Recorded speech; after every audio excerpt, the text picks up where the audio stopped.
Magandang araw sa inyong lahat. Ito po si Nico Fabian, once again dito po sa programa natin NikTok, The Real Talk with Nico. And today is Tuesday and it's already April 22nd and ilan semana lang po, ilang weeks na lang, then we are going to face itong Philippine midterm elections, no? Wherein the Filipinos will be electing their officials, both national and local elected officials on May 12 as we go to the polling centers to elect our officials, public servants, elected public servants po. Medyo mahina ang natin ngayon po dahil as what I told you yesterday, siguro po dahil sa weather condition natin dito sa mundo, hindi lang sa Malaysia, no? Sa mundo. Dahil I was also made to understand na may problema din tayo when it comes to the weather condition dyan po sa Pilipinas and dito sa Malaysia and everywhere po. Unpredictable ang weather condition natin po. In the morning, maybe we will have rain or it's hot and then in the afternoon, bigla na lang po mag-ulan, no? And yun na nga, that's why we have to be ready for any eventualities. And make sure po, kung mainit sa lugar ninyo po, now make sure that you drink more liquid, drink more water, and kung pwede po, go to the cool areas or maybe some malls if you feel that you are feeling too the heat talaga po. Dahil doon sa mga air-conditioned establishments or sa mga malls, and don't forget to drink your water so that you will not be dehydrated. Takot ako po, baka mayroon tayong mga insidente of heat stroke. Yun po, mahirap na. Especially yun mga may sakit and yun mga senior citizens natin. Mga senior citizens natin dyan sa Pilipinas, dito sa Malaysia, both East and West Malaysia and other parts in the world. Would like to say salamat pagi, salamat patang, and salamat malam. Good morning, good afternoon, and good evening to all of you. Diyan po ang mga overseas Filipino workers natin and also sa iba-ibang nasyon as well as ang mga Malaysian friends natin dito po sa Malaysia. Okay, today I'm going to touch on, I suppose everybody knows what happened to our beloved Pope Francis po. Yesterday, Monday, that was April 25th, 21, he passed away. A day after he celebrated ang Easter Sunday ng natin po, mga Roman Catholic believers. Not only in the Philippines, but also in Malaysia, and the whole world embracing the Roman Catholic faith. We are now mourning because of the passing of our beloved Pope, si Pope Francis. And within this few weeks, 15 to 20 days, there we are going to have our new elected Pope, no? Who will be ruling or managing ang 1-point-something billion believers of the Roman Catholic Church, po. Later on, I will be showing you some of this, sabihin natin, ang video clips that I managed to prepare para sa inyong lahat po. And you will have a clear picture of what really happened to Pope Francis po. Okay, to start with, let me share you a video. Ang announcement of the death of Pope Francis. Announcement of the death of Pope Francis. Nandito po. You all done, ha? And let's listen to this. Ang announcement of the death of Pope Francis. You all done. Sandali. Catholic Church is vacant. Cardinals, collectively known as the College of Cardinals, will be entrusted the job of...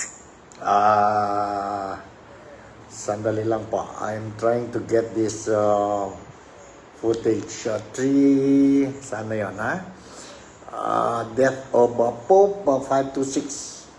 Mayroon ba tayo dito? 526. 526. Nandito po. Let's listen to this.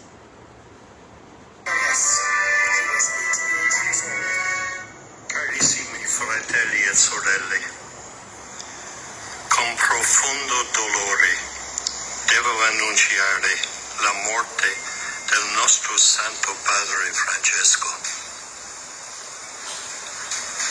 Alle ore 7:35 di questa mattina, il Vescovo di Roma Francesco è tornato alla casa del Padre. La sua vita tutta intera è stata dedicata al servizio del Signore e della sua Chiesa.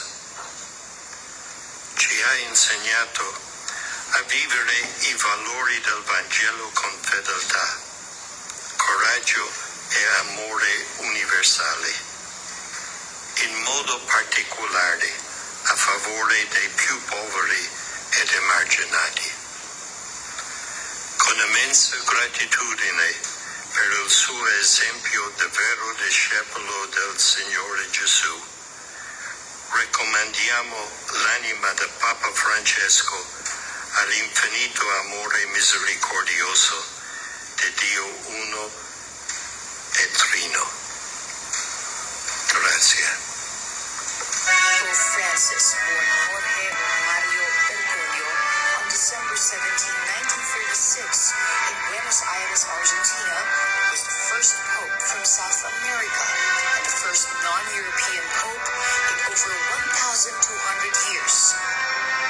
The eldest of 5 children of an Italian immigrant father and an Argentine mother, he worked as a bouncer, janitor, and as a chemical technician, for which he earned a diploma. At the age of 21, he contracted severe pneumonia, which required the excision of a part of his right lung. His recovery from the life-threatening episode of his life became a major turning point, as he then entered seminary and joined the Society of Jesus as a novice in 1958. He was named Auxiliary Bishop of Buenos Aires in 1992, Archbishop in 1998, and Cardinal in 2001.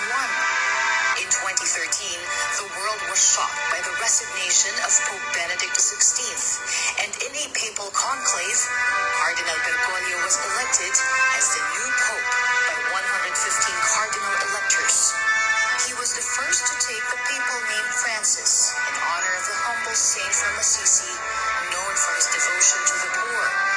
As the leader of the Catholic Church, this also became the main theme of Pope Francis's work, who became known as the People's Pope. In his over 40 international trips, he prioritized many small countries in Europe, Africa, and Asia. In 2015, he became the 3rd Pope to visit the Philippines. He presided a Mass at the Manila Cathedral and motorcaded throughout Manila, where an estimated 6 million Filipinos lined the streets.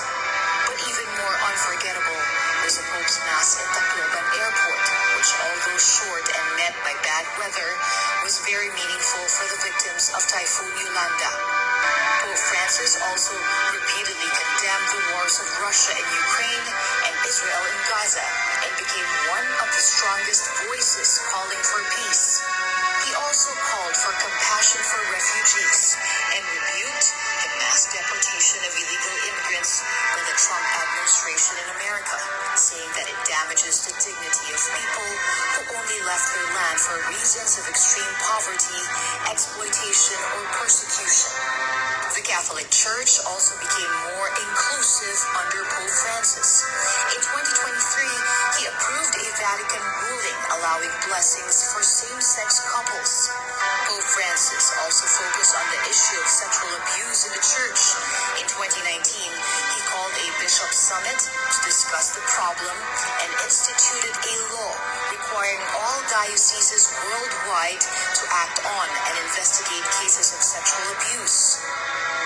Based on Vatican tradition, the papal ring and seal are smashed upon the death of a pontiff to mark the end of his reign. The burial takes place 4 to 6 days after his death. while the church observes 9 days of mourning called Novem Diales. The Pope's remains will no longer be displayed in a raised platform, however, since based on the new funeral rites of the Vatican, signed by Pope Francis himself in April 2024, for Pope Francis, the changes was necessary to better express the faith of the Church in the risen Christ. It also emphasizes that the Roman pontiff is not a person symbolizing power, but a pastor and a disciple of Christ. Zen Hernandez, ABS-CBN News. Okay, that's it. The announcement of the death of our Holy Pope, si Pope Francis po. He passed away April 21, and that was Monday, no? One day after celebrating the Easter Sunday. And under the law, dyan po sa Vatican, he has to be buried within 4 to 6 days. So most likely, there are some speculations already that he might be buried on a Friday po. But wala pang official announcement on the burial of his holy name, Pope Francis, sa Friday po or kailan. Let us wait, and I'm going to inform you the moment I will have the official announcement coming from our authorities from the Roman Catholic, especially dyan po from Vatican. And I saw a lot of videos, clips sa Vatican po, no? Ang daming tao during Easter Sunday. That is, yes, of course, expected. And it's a very big, sabihin natin, plaza nila doon po in front of the Vatican building. I was there last year, and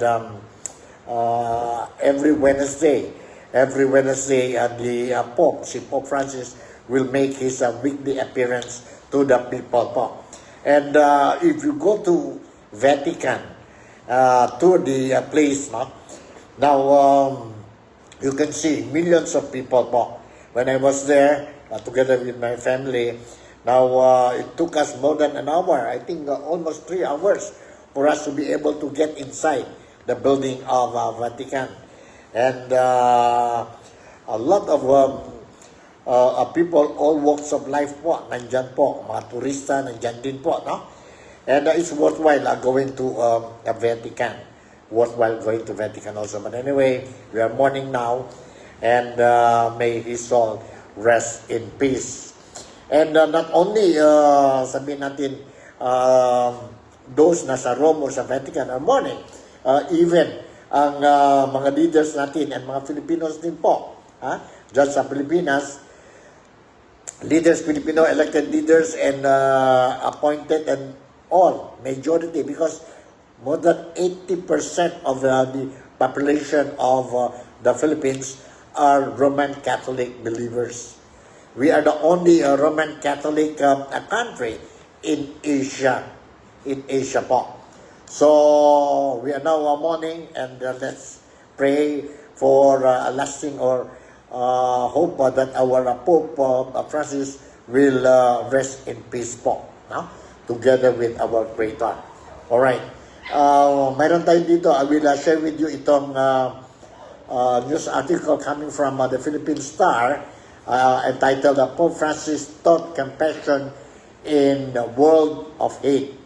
Sabi ni Vice President Sara Duterte. Mayroon din mga condolences message coming from our top leaders, especially from our presidency, President Bongbong Marcos Jr., as well as ang President ng Senate natin, si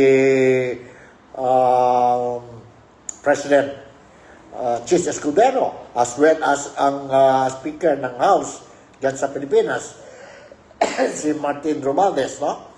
May mga message din sila of condolence to the Pope. Now, let me share with you itong statement of Inday Sara Duterte. Vice President Sara Duterte has joined other Philippine government officials in mourning Pope Francis, praising the pontiff for teaching compassion and forgiveness in a world poisoned by social inequities, hate, greed, and wars. He led the Roman Catholic with humility, dedication, and a faith as a disciple of God, the Vice President said. Pope Francis died on Monday, age 88. The Vatican has confirmed that the pontiff died of stroke and irreversible cardiovascular arrest at his residence in the Vatican's Casa Santa Marta. He had been hospitalized earlier this year with a double pneumonia. Duterte's statement called on the Filipinos to continue the Pope's mission, particularly his focus on seeing vulnerable population, or particularly in a focus on serving vulnerable populations. May we find strength and continue to live with the aspiration left by His Holiness as a man with the mission to bring the gospel to the faithful, especially the poor, the sick, and the dying. Si Sara Duterte said. Francis has been battling health issues, including a recent hospitalization for double pneumonia earlier this year, was known for his focus on economic justice, environmental concerns, and outreach marginalized communities. President Ferdinand Marcos Jr. has joined the mnemonic for the pontiff, saying last Monday that Pope Francis was the best pope in his life. Other congressional leaders have similarly poured tributes to the pontiff, who visited the Philippines in 2015 to personally meet the victims of the devastation of Typhoon Yolanda in 2013. The Roman Catholic Bishops' Conference of the Philippines, or CBCP, has called for church bells to ring nationwide in mourning CBCP President Pablo Virgilio Cardinal David has asked Filipino Catholics to pay for the eternal repose of Pope's soul.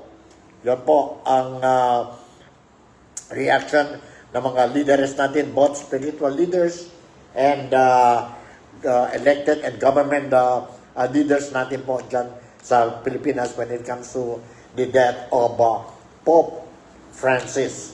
Comes of death of Pope Francis. Nandito po, I will share with you itong video clip po, no? News regarding ang Philippines, how we mourn the death of Pope Francis. Nandito po. You all done.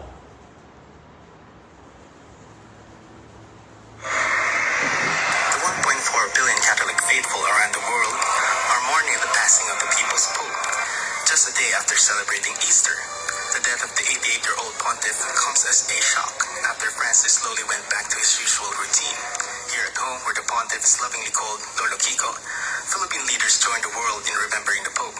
President Marcos says the Pope, whom he considers the best pontiff in his lifetime, brought many back to the fold of the Church through his humility.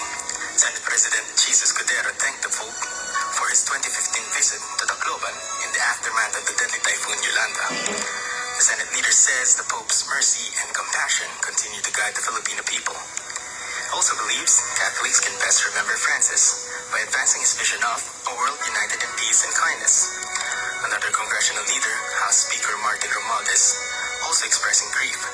He says Francis may be gone, but his legacy lives on in the hearts he touched. The Archbishop of Manila, Jose Cardinal Advincula, meanwhile calls Francis a gift for Filipinos and the world.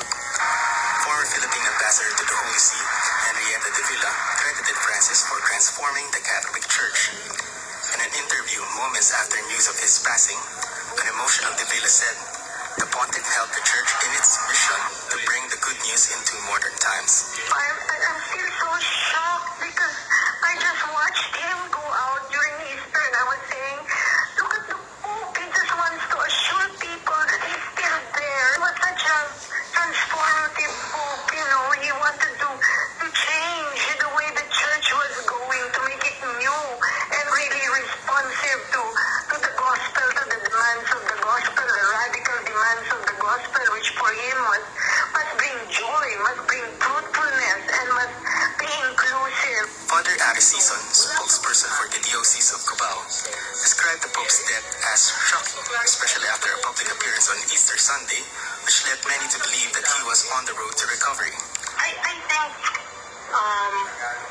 see, Pope Francis did not only touch our lives, but he made a big difference. Pope Francis showed us, did not only teach us, but he showed us by the many things he did that people are more important than Rome. That's what he did. And that is something that has changed me as a person, as a priest, and it will forever be there. Francis Lucas, the president of the Catholic Media Network, remembered the Pope as the pontiff who pushed for reform little by little. And he really pushed for the reform in the church. The way Pope Francis reformed the church was step by step. He did not do immediately drastic. Around the world, there are no shortage of tributes for the Pope. The president of his home country, Argentina, Javier Milei, says it was an honor to have been able to know the Pope despite their differences. U.S. Vice President J.D. Vance meanwhile extended his condolences to the millions who love Francis. Vance met with the Pope on Easter Sunday before leaving Rome for India. Britain's King Charles and his wife Camilla were also saddened by the Pope's passing. But they say their heavy hearts were somehow eased to know that the pontiff was able to share his Easter Sunday greeting with the church. The president of the European Commission, Ursula von der Leyen, says the Pope inspired millions with his humility and love. French President Emmanuel Macron believes the Pope had always wanted the church to bring joy and hope to the less fortunate. India's Prime Minister Narendra Modi, whose country is home to over 20 million Catholics, remembered his meeting with Francis, during which he was inspired by the Pope's commitment to inclusive and holistic development. Pope Francis had announced at the start of his papacy where he wanted to be buried, at the Basilica of Santa Maria Maggiore. That choice makes him the first Roman Catholic pontiff since Leo XIII to be buried outside the Vatican. The Basilica holds a special meaning for the Pope because of his devotion to the Blessed Virgin Mary. He would visit the Basilica in key moments of his papacy, such as when he prayed for the end of the COVID pandemic in 2019. Okay, that's it. Yun po. And this time around, I'm going to share with you another video clip. Yun, the day before he died, he still attended his last Easter Sunday celebration po. And he appeared dyan po sa Vatican, and a great happy Easter to all ang followers, believers, faithfuls ng Roman Catholic. Nandito po. Let me share with you itong video clip niya po dyan sa Vatican last Sunday, no? Easter Sunday. Hold on. Alright? Let's watch and listen to this.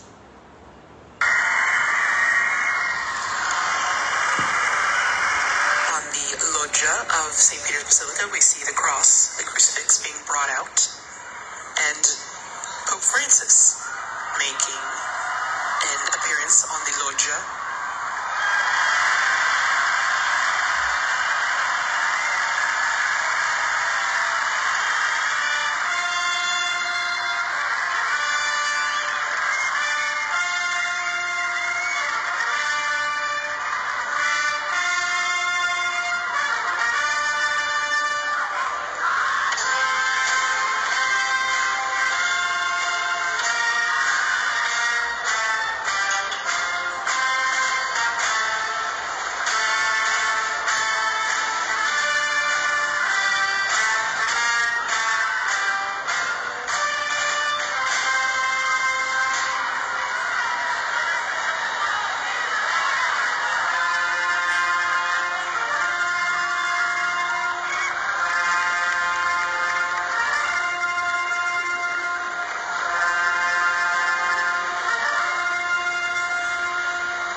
messaggio.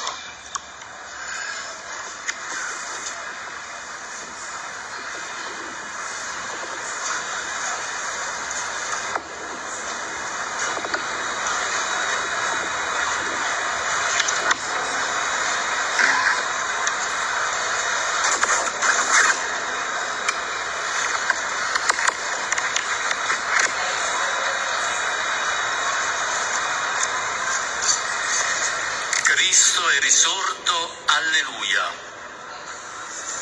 Christ is risen. Oggi nella Chiesa Alleluia. finalmente risuona l'alleluia. Today, at last, the singing of the Alleluia is heard once more in the church, passing from mouth to mouth, from heart to heart. And this makes the people of God throughout the world shed tears of joy.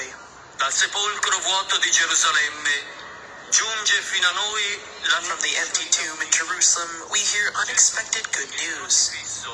Jesus, who was crucified, is not here. He has risen.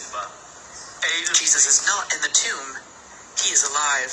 L'amore ha vinto l'odio, la luce ha vinto le tenebre, la verità ha vinto la menzogna.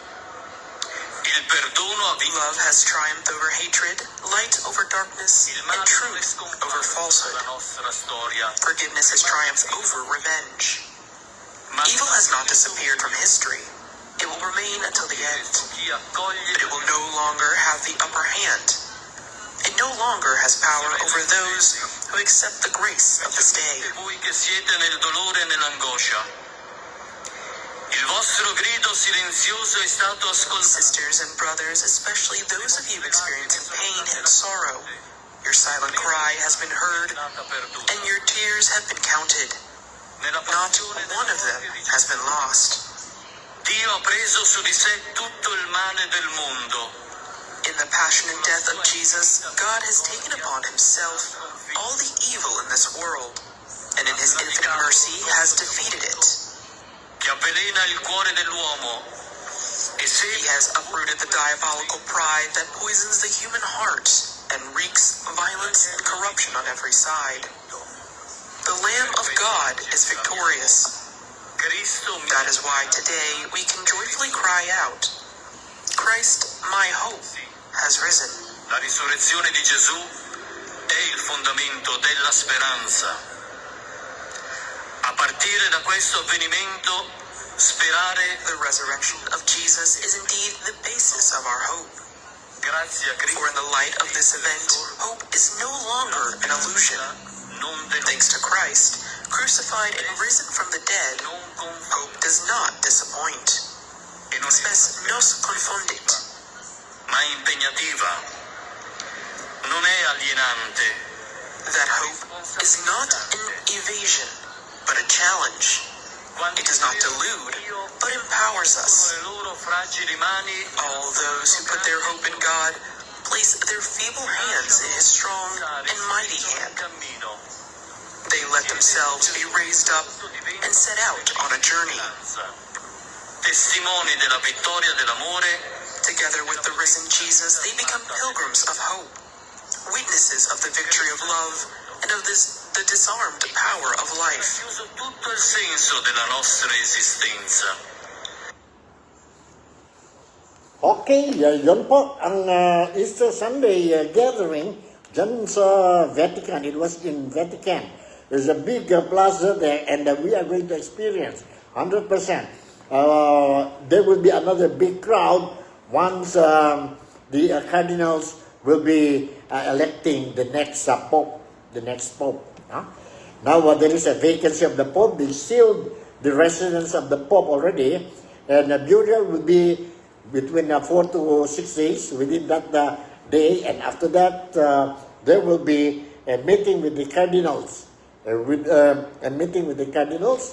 and those qualified to vote are cardinals 80 and above.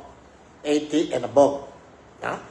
And once they will elect a new pope, definitely there will be a huge crowd dyan po sa Vatican. Anyway, paano ba? How does they choose the new pope? Paano? The procedures. Now, let me share you this video clip talking about how do they elect a new pope dyan po sa Vatican. You hold on. This is it. Listen carefully, watch and listen carefully po so you will have an idea how they choose a new pope dito po sa community ng Roman Catholic faithfuls. Alright, hold on. Medyo ano tayo. Alright, okay, please listen to this video clip. New Pope to lead the world's 1.4 billion Catholics will be chosen by just around 130 cardinals in a mysterious, many centuries old rite, the conclave, with key. They're locked in the Vatican, and all their phones are taken away. They're not allowed to communicate with the outside world until they elect a pope. Every cardinal under the age of 80 is summoned to Rome for this and must swear an oath of secrecy, punishable by excommunication. It's a secret ballot. The cardinals don't even know who voted for whom. Father Reese says the movie Conclave got it almost right. You have to commit to a side. Except a secretly elected cardinal would never be allowed in, and the cardinals' robes were slightly the wrong color. I think Hollywood got it better than the Catholic Church. I like the deeper red. By day, the cardinals will sit in silence and prayer in the Sistine Chapel under Michelangelo's magnificent ceiling. 2 votes in the morning, 2 in the afternoon, until one candidate wins 2/3 of the ballots. By night, they stay in a boarding house nearby where the horse trading happens late into the evening. Different cardinals will go around pushing for the candidate that they would like to see become pope. Your friends have to do that for you. You cannot do that yourself. That would indicate a level of pride that would be unacceptable in a pope. The Pope just has to be male and Catholic, but since 1389, the cardinals have always elected one of their own. After every inconclusive round of votes, the smoke from the chapel chimney is black. Ballots are burned with some chemicals thrown in to create the color. When a new pope is chosen, the smoke is white. At the last conclave, there was a problem. The Monsignor in charge of the stove didn't follow the directions, and the smoke came out gray, and everybody in St. Peter's Square was scratching their heads.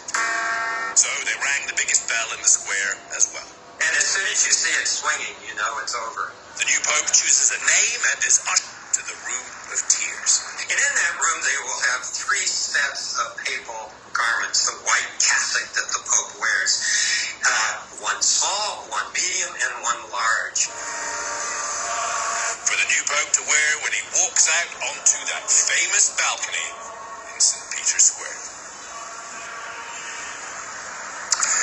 Now, the conclave, Jake, will convene in just a little over 2 weeks from now. How long they'll take? Well, that is an open question. You know, back in the 1200s, they once took nearly 3 years. That was to elect Gregory X. In the past few years, it's really been 2 or 3 days has become the norm. Now, the fact that there is no clear front runner, that might add a little time.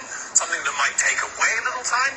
80% of these electors were appointed as cardinals by Pope Francis, so there's a good chance they're on a similar page, which might make reaching a consensus a little quicker. And it's important to note here, they are not just picking a person to lead the church, they're really picking what direction the church is going to go in over the next few years. Jake? All right, Nick Watt, thanks so much. Appreciate it. Vice President J.D. Vance met with Pope Francis just yesterday. The Pope also met with the 3 U.S. presidents who were in the Oval Office during his papacy. With us now is historian John McGreevy. He is the provost at the University of Notre Dame, its second-ranking official. Thanks for joining us. So after his election in 2013, Francis's pontificate spanned the terms of Barack Obama, Donald Trump, Joe Biden, and then a little bit of Trump again. Joe Biden, the only Catholic of them all. Talk to us a little bit about his relationship with all 3. Let's start with Trump, who met him in 2017. Well, you know, first of all, it's great to be here. The relationship with President Trump was somewhat antagonistic. You know, Francis was the first pope from the global south, and as such, he was focused on a lot of the issues that Catholics in the global south are focused on, including migration and environmental issues, among other things. And of course, Francis's view of migrants, that they have basic human dignity, that they need to be supported, was challenged in some ways, especially not so much even by the actions, but by the rhetoric of President Trump. So there was some tension there, even if there were sympathy on other issues, but there was real tension on some of the issues that were core for Pope Francis. How about his relationship with President Obama? Obama was president when Francis was first elected in 2013 and when he visited the United States back in 2015.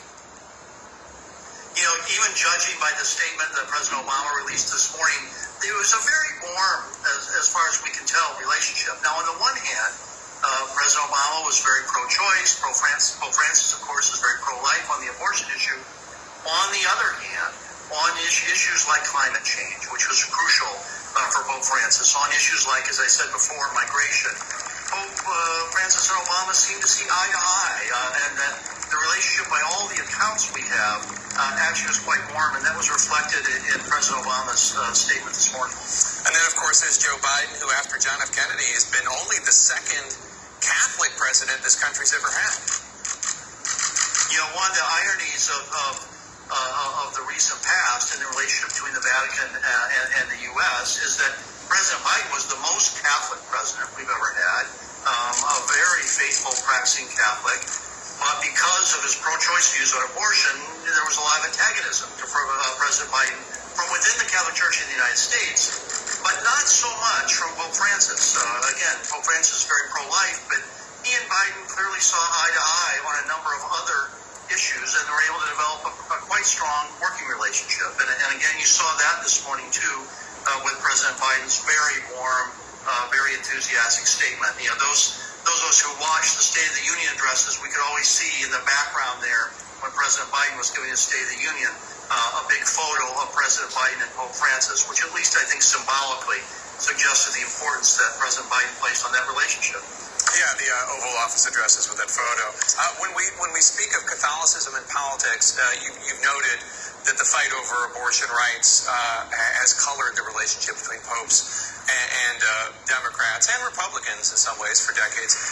Do you think that abortion will remain the top issue when it comes to relationships that the United States president has with the Pope, drowning out economics, treatment of the poor, migration, or the environment? Or do you think it's just, it depends on the Pope and it depends on the day? A little bit depends on the Pope, depends on the day. And of course we have to see who's elected as the next Pope. But I actually would add that American politics has changed too. In the post-Dobbs environment, you know, the issue of abortion has been more firmly placed in the states as less of a national political issue, although it is still somewhat national.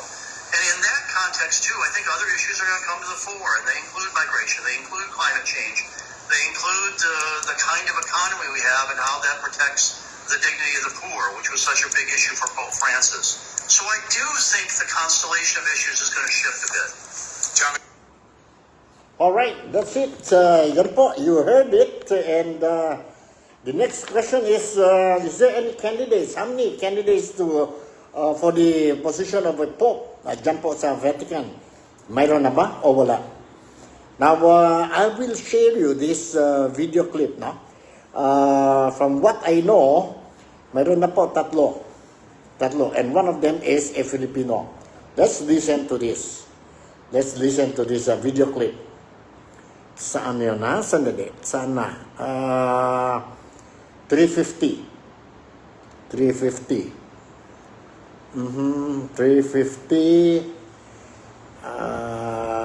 350. Hold on, ha? Nandito pa. Let's listen to this.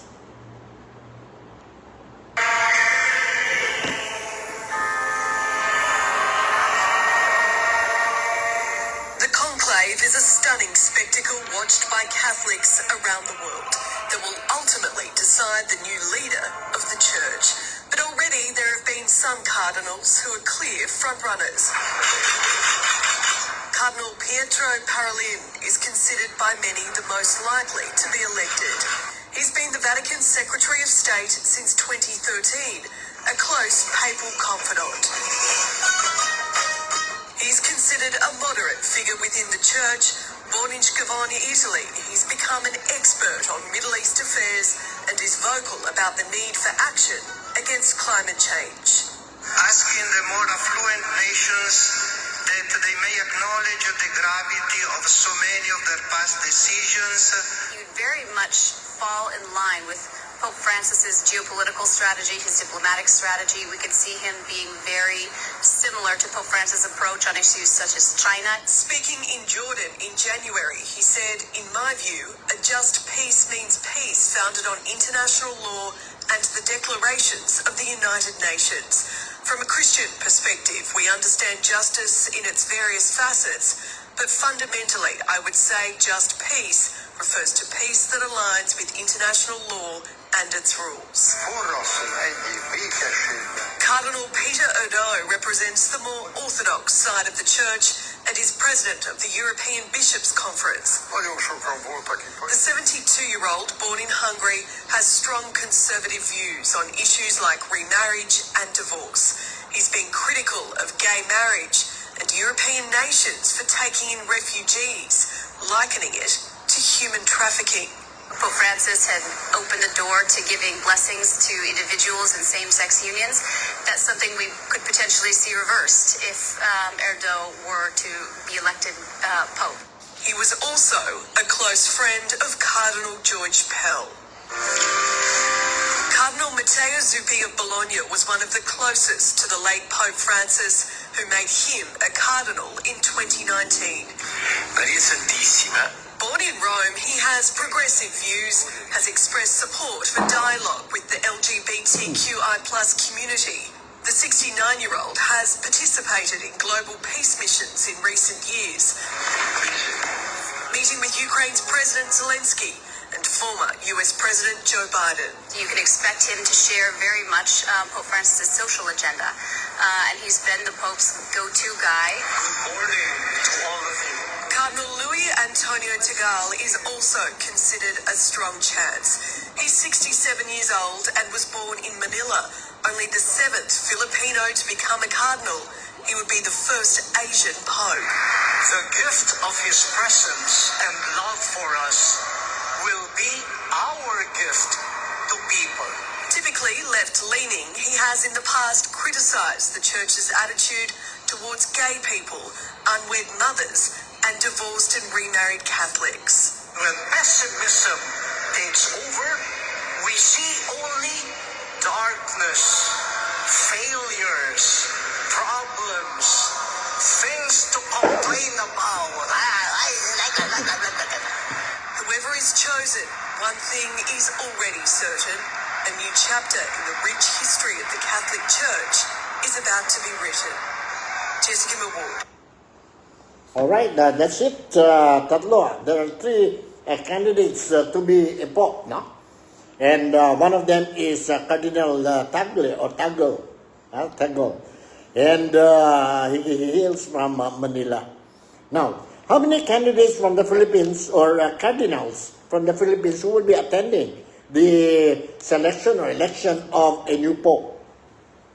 Ilan yun sila po? Okay, I was made to understand tatlo din yun po, no?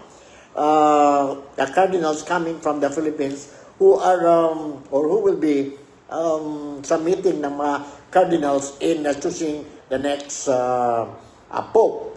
Nandito po ang video clip that I have prepared for all of you. Hold on, ha? For all of you. 5:15. Mayroon tayo dito 5:15. Sandali. Ito po, let's listen to this. 5:15. Of the Catholic Church is vacant. Cardinals, collectively known as the College of Cardinals, will be entrusted the job of overseeing the continuous operation of the Church and the most important mission of selecting amongst them the next Supreme Pontiff.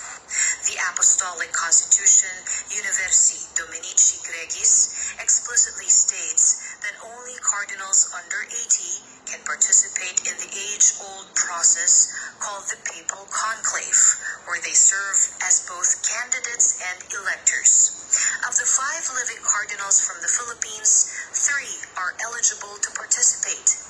These are Cardinal Luis Antonio Tagle, the current pro-prefect of the Dicastery for Evangelization in Rome, Cardinal Jose Advincula, the Archbishop of Manila, and Cardinal Pablo Virgilio David of Caloocan.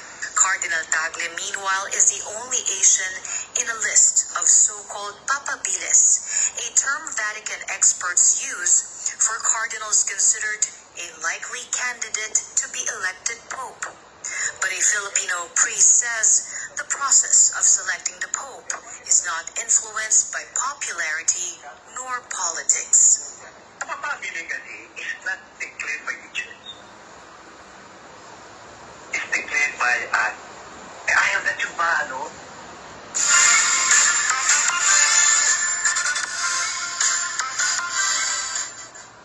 Huwag naman kayo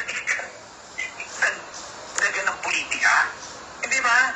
Kasi pag bumuto kami mga pananangin ka pa sa Diyos sa Sistine Chapel, umihiling sa Holy Spirit na tama sana. Yun. So, dependent tayo sa Holy Spirit. Hindi dependent on papabili. The Apostolic Constitution also strictly details every step of the conclave, which must take place 15 to 20 days after the passing of a pope. This is also to give time for all cardinal electors to arrive at the Vatican.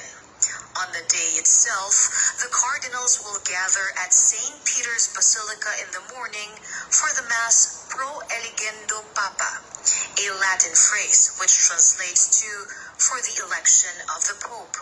This will be followed by a solemn procession into the Sistine Chapel in the afternoon, while chanting the hymn Veni Creator, a prayer for the guidance of the Holy Spirit. The Sistine Chapel will then be closed to ensure the utmost privacy and secrecy of the entire process. Cardinals are strictly prohibited from communicating with the outside world.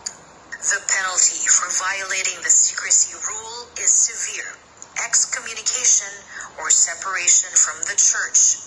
After taking an oath to fully abide with the Apostolic Constitution, the cardinals may begin voting for the first ballot on the very same afternoon.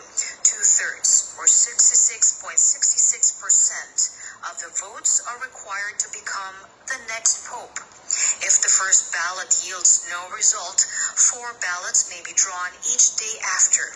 And if in 3 days there is still no new pope, the process may be suspended for a maximum of 1 day for prayer, an informal discussion, and spiritual exhortation by the senior cardinal in the order of deacons. Ballots are also burned after each voting. Black smoke, or fumata nera, is released from the chimney of the Sistine Chapel to indicate a failure in electing a new pope. But once fumata bianca, or white smoke, emerges, Catholics know this is their signal to celebrate. First announcement is the white smoke. Pag naging white yung smoke, tapos i-declare yan sa balcony, Abemos Papa, we have a pope. Inside the Sistine Chapel, the Cardinal Dean, or the most senior cardinal among the electors, will then ask the elected if he accepts his canonical election as the new leader of the Catholic Church. Upon acceptance, the elected will be asked to choose a papal or pontifical name, a name that will shape his leadership for the rest of his life. And as he steps out of the balcony of the Apostolic Palace for the first time, he officially becomes the Holy Father and the shepherd to a flock of over 1.3 billion Catholic faithfuls all over the world. Zen Hernandez, ABS-CBN News. Alright, that's it. Yan po ang video clip that I wanted to share with you. And At least now you have an idea kung paano po how to choose a new Pope. And meron din yun si President Trump, no? Upon hearing the death of Pope Francis, he suggested, he ordered a half flag, half mast lang po ang mga flags, no? To hoist half mast ang flag. So nandito po ang mga reaction. I will show you this one video clip talking about half mast ang mga flag ng US and paano na-react din ang mga ibang nasyon, especially ang Pilipinas. Nandito po, you hold on. Okay, 3:30. Alright, nandito, okay? Sa ngayon wala pa akong napapabalita except yung mga nagawa na. Yung pagriring ng bells, yung mga misa, yung mga pagpapalaganap ng balitang gaya na ginagawa ninyo sa passing over of Pope Francis back to his Lord. Right. And interestingly po, ang United States through the President na si Donald Trump, nag-declare nga po na half-mast ang kanilang mga bandila, mga in honor of Pope Francis. Is this something that we should be doing here in the Philippines also? Kung maiisip ng gobyerno yun, magandang bagay yun kasi 82% tayo Catholics all over the Philippines at tayo ang kinikilalang the only Catholic country in the whole of Asia dahil sa ating dami ng populasyon na Katoliko. At maganda yung ginawa ni Trump dahil ang kanyang mga panumana rin is usually based on the Catholic tradition and belief. Opo, as the leader of the 1.4 billion Catholics all over the world po, si Pope Francis binigyan ng papuri sa pagiging messenger of hope, humility, and humanity, championing the weak, the marginalized, and the poor. I'm paraphrasing, Father. Do you think, dito po sa darating na conclave, maaaring mag-iba kaya yung mga values o basihan ng mga kardinal para i-elect ang bagong Santo Papa? Sa tingin ko, parang mahirap hindi pagpatuloy yan Anong dahilan? Kung tutusin natin, yung panahon ni Pope Francis, ang daming bagong bishops at cardinal na nabigyan ng title at suporta. Lahat yan ay pinili niya. Ibig sabihin, tumaan sa kanya at siya ang talagang nagbigay ng pinal na pagkilala. Kaya, alam ka mapipili ka pag hindi mo katuktok, di ba? Kung maporenta-siya yan, ay medyo malayong-malayo sa tinutulak mo. In the past years na ikaw ay naging papa. Kaya nga, before the conclave, doon sa ibang hindi nakakaalam, may mga meeting ang mga kapitan electorate kasi lahat na hindi kasama sa pagboto. At dito, nag-uusap-usap sila, ano ba ang katatayo ng daigdig ngayon? Because worldwide, sa bawat sulok ng daigdig, makakita ka ng mga Katoliko at meron din mga pari dyan, either misyonero o galing sa kanilang bansa. So ang papag-usapan nila, ano ang nangyayari sa daigdig at ano rin ang estado, ano ang nangyayari din sa simbahang Katoliko. Alright, yun mo. For me, I believe, I strongly believe and I agree if ang presidente natin si Bongbong Marcos will order or issue a directive that we are going to hoist our Philippine flag at half-mast. We are the only Roman Catholic country dito po sa Asia. And remember, we have more than 80% of the total population of the Filipinos po. No? If we have 1 point something, 80% of it are believers of the Roman Catholic faith. So, there's nothing wrong. For me, maganda din yun po to show to the world that we are also mourning the death of our Pope Francis. And next video clip I'm going to share with you is ilan araw ba po kailangan ang Pope before he will get buried? Okay, listen to this video clip. Listen to this video clip po. I'm going to share with you. At least you will have an idea kung ilang araw talaga. 9 days ba? Or how many days? Right? Okay, saan na yun? 3:24 yata ito 3:34? 3:24. You hold on, 3,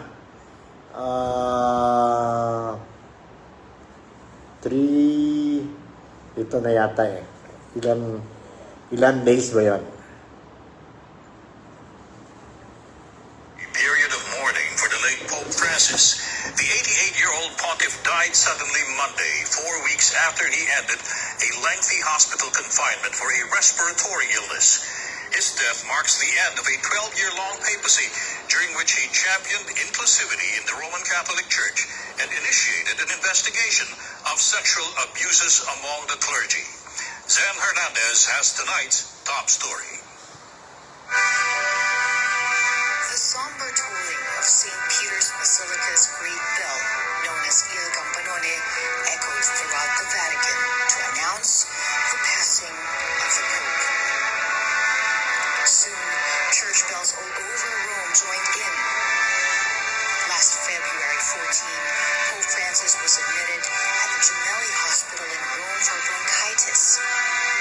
Although the pontiff had repeatedly battled and hurdled respiratory health issues, this time it developed into pneumonia on both lungs.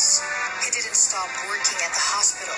During his first 2 days, he made video calls to the Holy Family Parish in Gaza, led by an Argentine priest. The Pope gave in to his illness.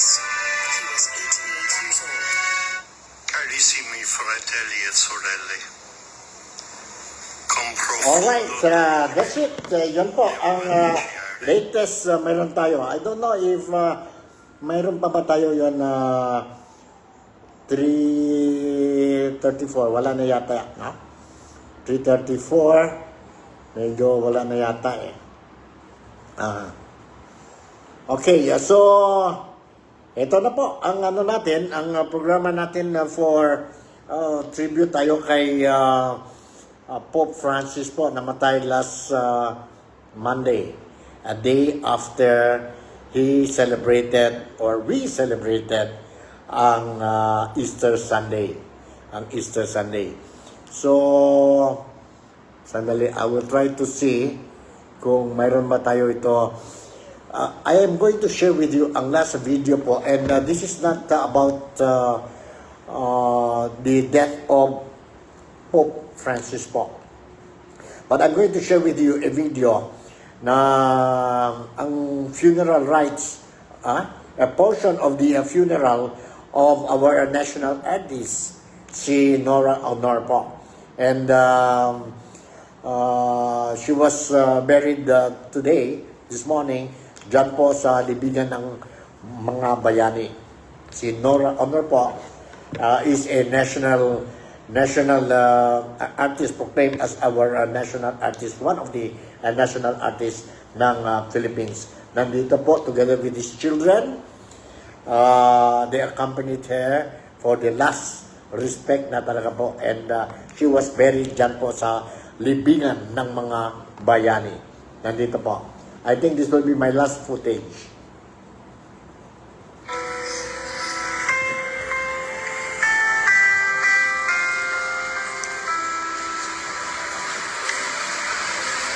Yan po, mga anak ni Nora Honor. And, yes.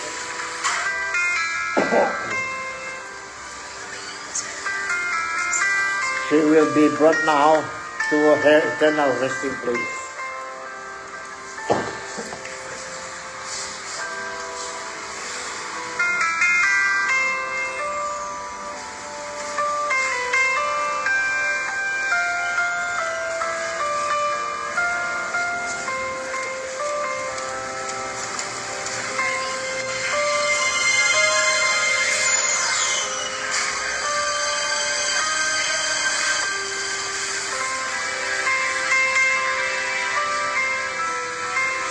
course, Dulon, state funeral po, no?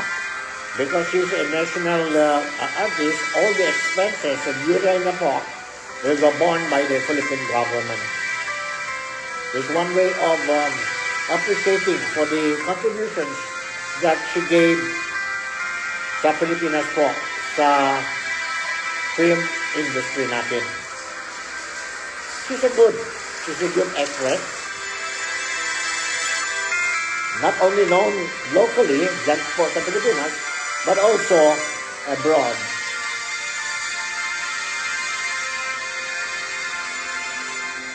She was supposed to be one of the party list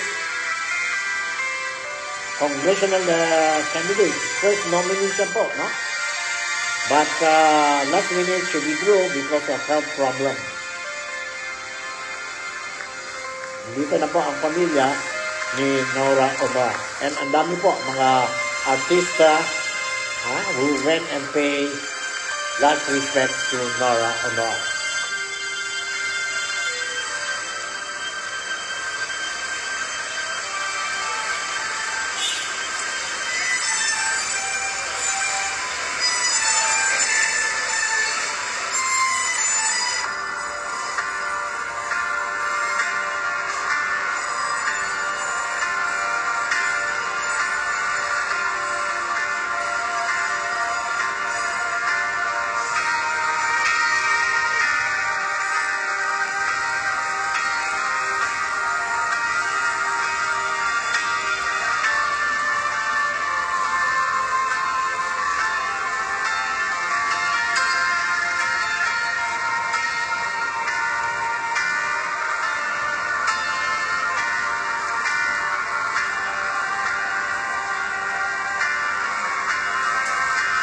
So, with this last video clip po, I think hanggang dito na lang po ang programa natin for April 22. Today is Tuesday, and of course, I feel sad, and may his soul rest in peace, si Pope Francis, and of course, din si Nora Honor. So, with this, once again, I would like to say, itong araw, wala tayong masyadong political news dahil po nag-dedicate tayo po itong programa sa atin Pope Francis po, no? Who passed away at the age of 88 last April 21. Monday yun po. One day after he celebrated ang Easter Sunday celebration dyan po sa Vatican. And very soon, I don't know, maybe it will be on Friday, ang burial niya, and very soon, we are going to have, at itong grupo natin, Roman Catholic believers, we are going to have a new Pope. There will be an announcement coming from Vatican once the cardinals will elect a new Pope. So with this, Sinico Fabian would like to say once again, thank you very much for making me a part of your day today. Malaysia, Sabah, the Philippines. God bless us all, and see you tomorrow. Bye. You take care.